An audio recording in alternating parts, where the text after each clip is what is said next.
Monogamy is a societal construct that completely goes against nature. You heard that right. Having one woman at a time is completely against the natural makeup of the male species. And this is why. Hey guys, welcome back to the channel. My name is Andrew, and today I'm going to be looking at the pros and cons of polygamy, right? First and foremost, before you all come for me, let me just make this very clear. I am neither for nor against. I am not an advocate of or against, right? This is a topic of conversation that I wanted to have, right? I wanted to bring this to my community. Why? I have seen in so many cases where good men, and when I say good men, I'm talking about guys who are responsible. They take care of their responsibilities. They look after their family. They show up to work. They do what they're supposed to do as a man for themselves, but also for their family. However, there's this one thing. And that one thing is they just cannot be satisfied with one woman. And you see so often where these guys lose a lot. Some of them lose it all. Some of them lose, majority of what they've created, all because they just can't seem to contain themselves and be faithful to one woman. And so in this modern society that we live, it is so easy for people to accuse, or not accuse, but to judge the accuser, or to judge the individual who stepped out of their relationship, for example, and go have another woman, or have multiple other partners, right? It is so quick and easy for us to judge them, right? And there's an argument there, but have we ever really stopped and take a deeper look at why is it that some men just can't seem to help themselves, right? Why is it that some guys, it doesn't matter how amazing their wives are. I'm talking about everything that you have ever wanted in a woman. You have that and more at home for yourself, right? But it just doesn't seem to be enough. There are plenty guys who find themselves in that situation and wind up going out of the marriage or the relationship to go find pleasure elsewhere. Now, this, like I said, have led to a lot of unfortunate circumstances, divorce being one of the main things, obviously, but not only that, but you lose a lot. You lose assets, you lose your reputation, you lose respect. In some cases, you lose your job, right? It to me, that seems to be more lost than gain, right? So why do men do it? Why? We have enough examples. We see it on TV, we see it amongst celebrities, we see it amongst our neighbors, we see it everywhere, right? There's enough data, there's enough evidence, there's enough examples around us to learn from, but some of us still do it. Why? And that's what I want to look at, right? I want to dive a little bit deeper and see why. So I'm going to start by looking at the animal kingdom, right? Let me read something real quickly about the animal kingdom. Okay, it says, only about 3 to 5% of all mammal species are truly monogamous. 3 to 5%. Think about all the animals in the world. The ones we know and the ones we don't. And to think that only 3 to 5% of them are actually monogamous. That is just wild. That is saying something, right? It says, among birds, roughly 90% form monogamous pairing during breeding season, right? But many still engage in extra pair mating, meaning they still go mate with other birds, okay? So even in the animal kingdom, monogamy isn't the norm. It's not, right? And we can't really separate ourselves too far from the animal kingdom, quite frankly, right? But that's nature, and if a solid 90+% of nature is being polygamous, why should humans not be polygamous, right? That's what I want to find out. So with that being said, let's look at some pros and cons for being in a polygamous relationship and versus a monogamous relationship. Now, before I dive into that, right, let me get you some statistics here. It says and this is in Africa, because a lot of polygamy affairs or relationships are usually found in like parts of Africa, parts of the Middle East, and some parts of Asia as well, but it's frowned upon in the Western world. So whenever someone is found to be in some sort of polygamy affair, it's kind of frowned upon and looked down on because of our societal construct, our societal makeup, right? But it says here in Burkina Faso, about 36 to 40% of married women live in polygamous households, one of the highest national rates worldwide. Moving on to Nigeria, roughly 3 in 10 currently married women are in polygamous unions. This is according to the Nigerian Demographic and Health Survey. Amongst the Maasai tribe in Kenya and Tanzania, Maasai communities have much higher than national polygamy rate. Studies report around 30 to 40% of Maasai households are polygamous, right? Making polygamy a common traditional marriage form. So, like I was saying earlier, the prevalence of polygamy is going to be based upon, different regions of the world. But this is clear that, these people are sticking to old tradition. And for those of you who are Christians or who've read the Bible, if you can recall back in the days of the Bible, a lot of those great men had multiple wives. A lot of them had multiple wives, and that was the norm, right? It is in this day and age, in our society, in the Western world, where this type of marital setup or arrangement is frowned upon. But let's look at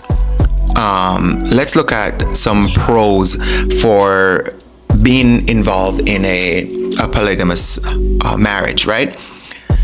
And typically, for those who might not know, to make it clear, usually a polygamous marriage usually is constructed by one man having multiple wives, right? So anything from 2 or more wives, right? So one of the pros of being in a polygamous marriage is household economic diversification, right? Multiple wives, adult wives, let's be clear on that. Multiple adult wives can pool labor and resources such as farming, childcare, trade, etc. together, right? They can pool those resources, which in resource scarce rural settings can improve food security and survival, right? So if, say, for example, there's a young single woman who has not found someone yet to marry, and she has to fend for herself. If she take on a husband who's already married to other wives, now she can contribute in whichever way she can contribute, but her food security is now secured, right? Because she joins this family. Social support and network, right? Co-wives can share childcare, elder care, and domestic duties. In some societies, senior wives mentor younger wives and help raise children collectively. Now, with this being said, guys, for those of us who are parents, especially parents to multiple children, you know very well that it takes a village to raise kids. It really does, right? And when I say a village, I'm not talking about just you, your spouse, and grandparents. Nah, that's not a village. that's hardly a village, right? I'm talking about multiple people being involved. The school is part of your village, the church is part of your village, but it really does take a village to raise children properly and effectively, right? So this is one of the pros of being engaged in a polygamous marriage, because now you have multiple wives. Let's just say 3 wives, but only 1 have children, right? Now you have those other 2 can help out. She can get some rest. She can, go do things that she would like to do and not being held back by a young born child, right? She has the support, because normally in these unions as well, there's an agreement, there is a hierarchy, there is mutual respect and understanding. So typically you're not having a lot of bickering and beefing between the women, because each one understand their position and the mission, right? So they fairly get along well, usually. Another pros is cultural and legal legitimacy for certain life courses. What does that mean? In cultures where polygamy is a norm, right? It provides socially recognized options for widowers, infertile men or women, or as a way to form alliances between lineages.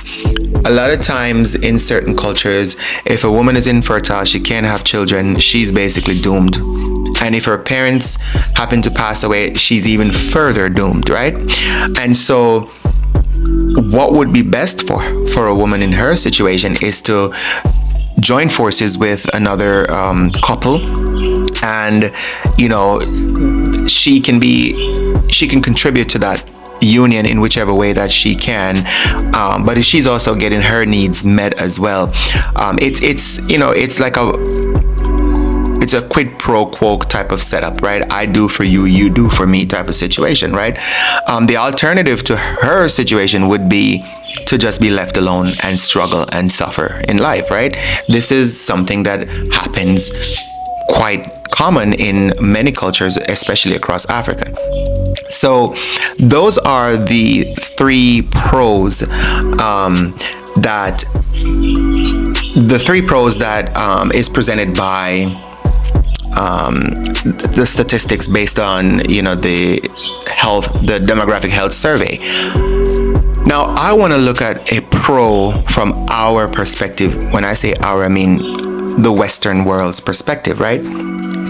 If a man is allowed to have, say, a second wife, and that second wife live with him and his first wife, right? And we're talking about best case scenario where there is a mutual understanding between between all three parties, right? And she's coming in as a second wife. She knows her position. She knows what's expected of her, etc., right? She can alleviate a lot of the parental and marital burden. Sometimes it's a burden, or heavy responsibilities that exist in that marriage, right? A lot of women and men lose themselves in responsibility, right? I hear this a lot from females who, especially career women, where they have to go out and work, do their jobs, their career, right?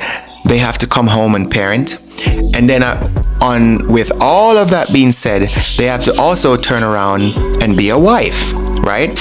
And being a wife has many meanings and many responsibilities. And then let's not forget, she also has to take time for herself.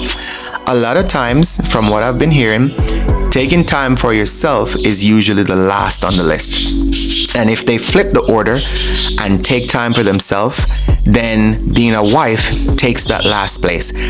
And that right there is the breeding ground for infidelity. It's the breeding ground for separation. It's the breeding ground for resentment, because you put your career first, your child or children, yourself, and then last your spouse, right?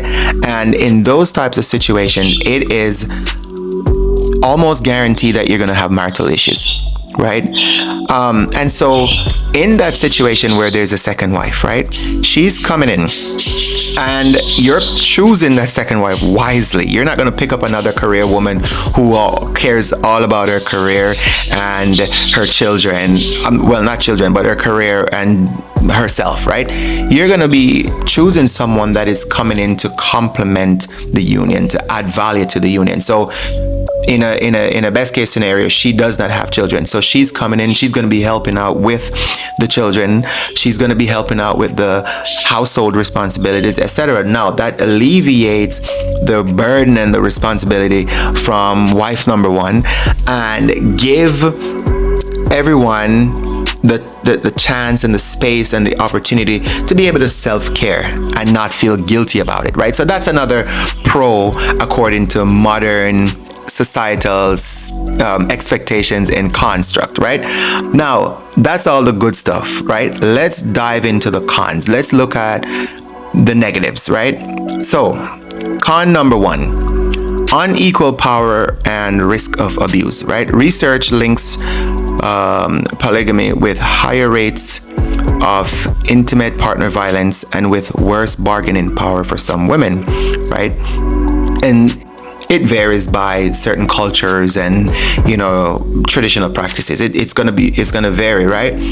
But that is an issue. That is something where, maybe it's a traditional thing, maybe it's a cultural thing. And so a woman gets into this marriage, right? She's wife number 1. She gets into this marriage. Oh, it's all happy. Everything is all wonderful, right? Here comes husband saying, hey, look, I'm getting a second wife, right? She might not be okay with it. She might not want that. But because it's a traditional cultural norm and practice, she has to accept it, right? Or she might find herself out of a relationship. So she accepts it not because she embraces it and she wants it, but because she has no choice. So that can lead to abuse. She being the main one can, really dislike the second wife and abuse her, or vice versa. Second wife can come in and wants to,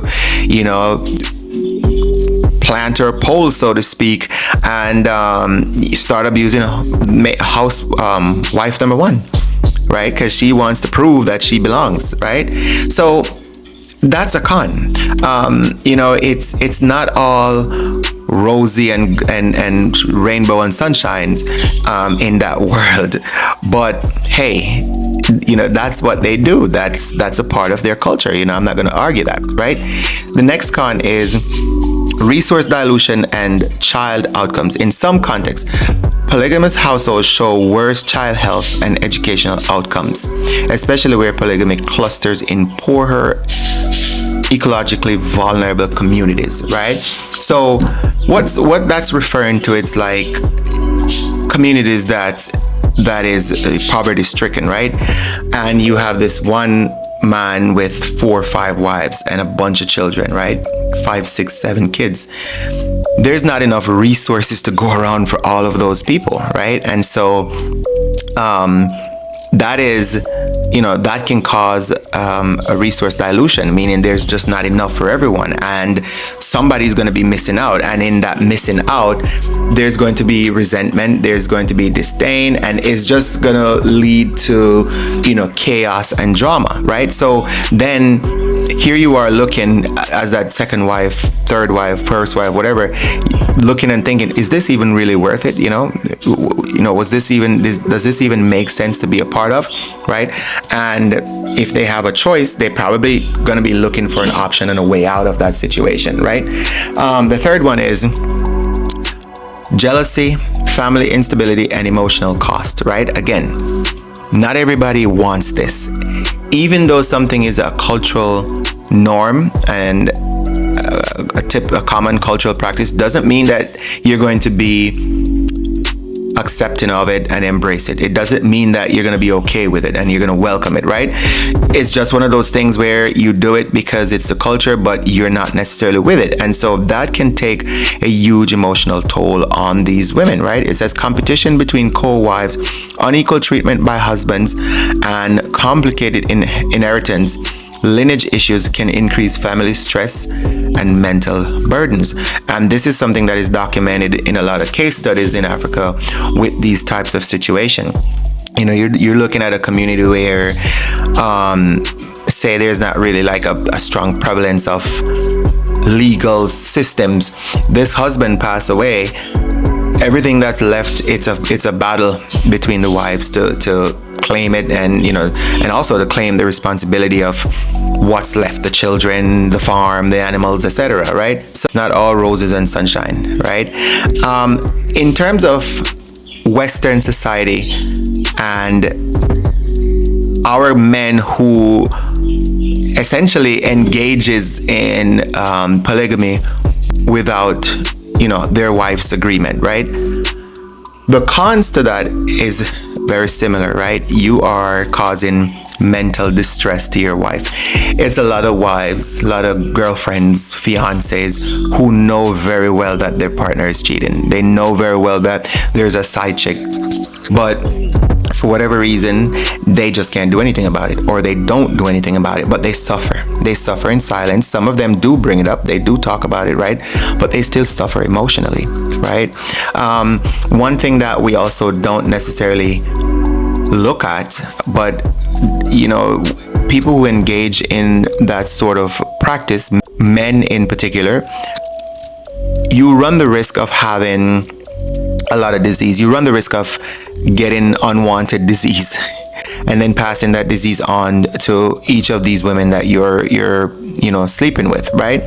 And that's just wrong in many ways, and unfair to say your main wife, main chick, main woman, whatever, who is being faithful and loyal to you and just to you, right? That's unfair.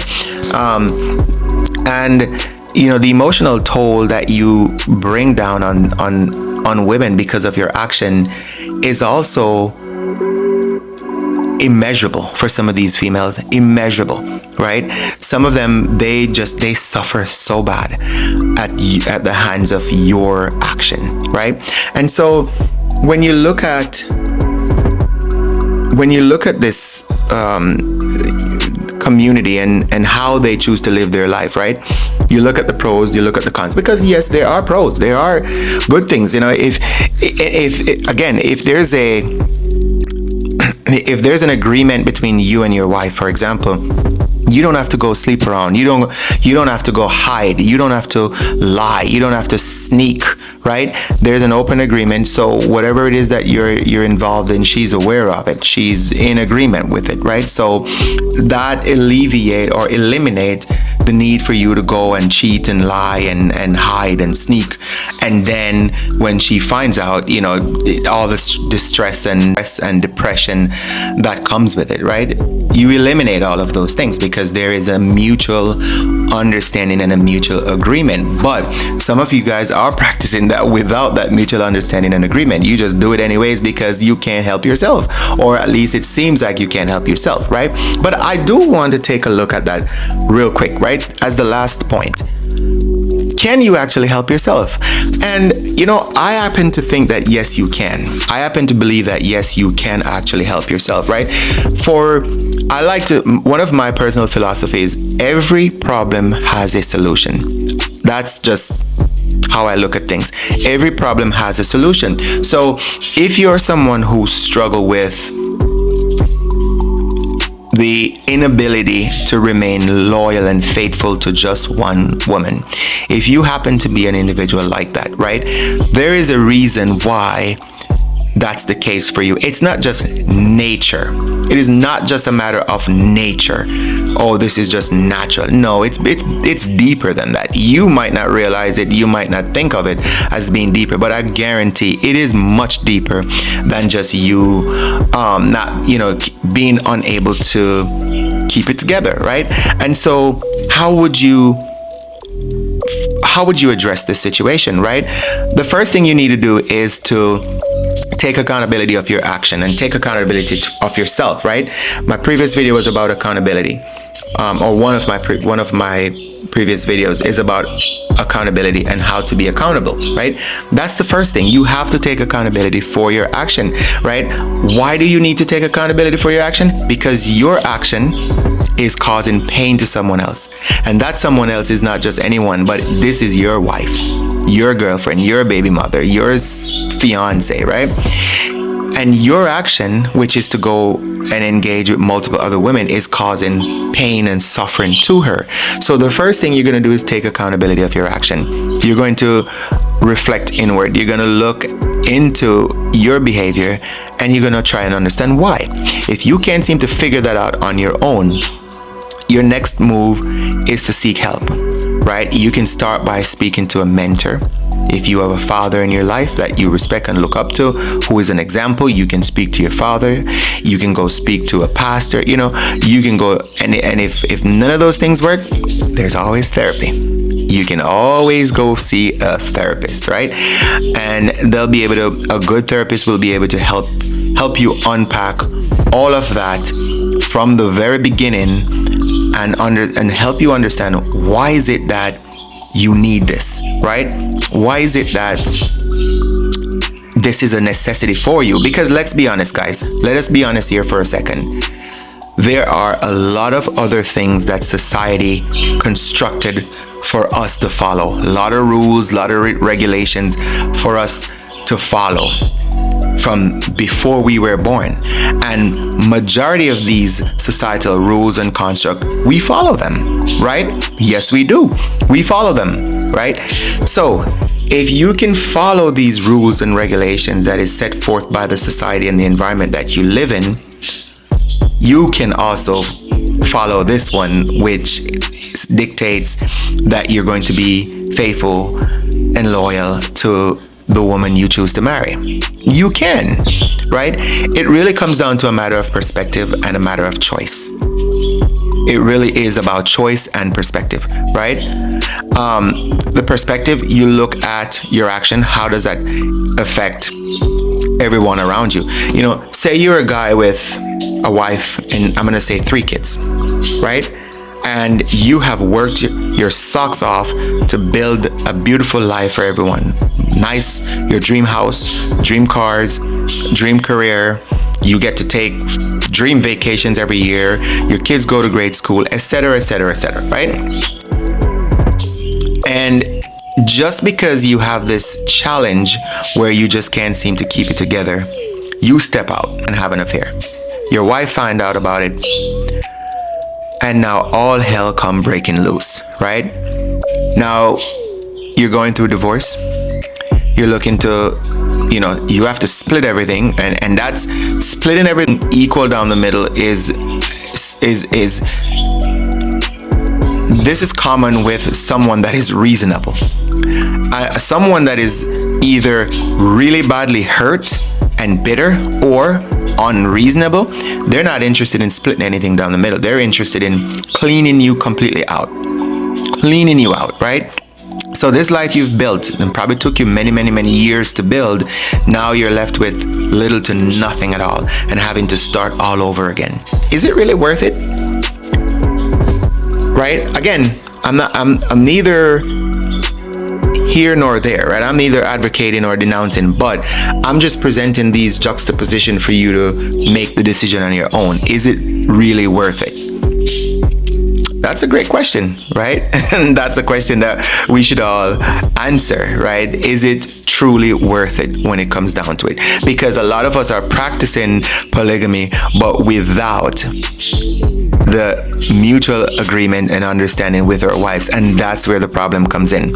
Now, if you so happen to have a wife who is okay with you having a side chick or 2 or 3, hey, more power to you, right? But for those of you who are involved in marriages and you know very well that your wife is not about that life, let's ask yourself that question. Will it worth it if you were to get caught in your doings and you end up lose everything? You lose respect. Your reputation is tarnished. Probably lose your job, just depending on the situation. Lose your house, lose your car, money in the bank, lose it all. Lose yourself in the process. Is it worth it? I don't know. That's a great question for you to answer, right? So guys, I am very eager to hear from you. I'm eager to hear your thoughts. What do you think, right? Is it, especially for those of us who are living in the Western world, right? Do you think that it's okay? Do you think that it's a natural thing for a man to have multiple women? And is it okay for him to do so? Or it's not? What are your thoughts? Let me hear it, guys. Drop a comment in the comment section. Let me know what your thoughts are. I would love to continue this conversation. Until then, let's continue to grow, evolve, and transform into the best version of ourselves. This is it for today, guys, and I will see you in the next video. Peace.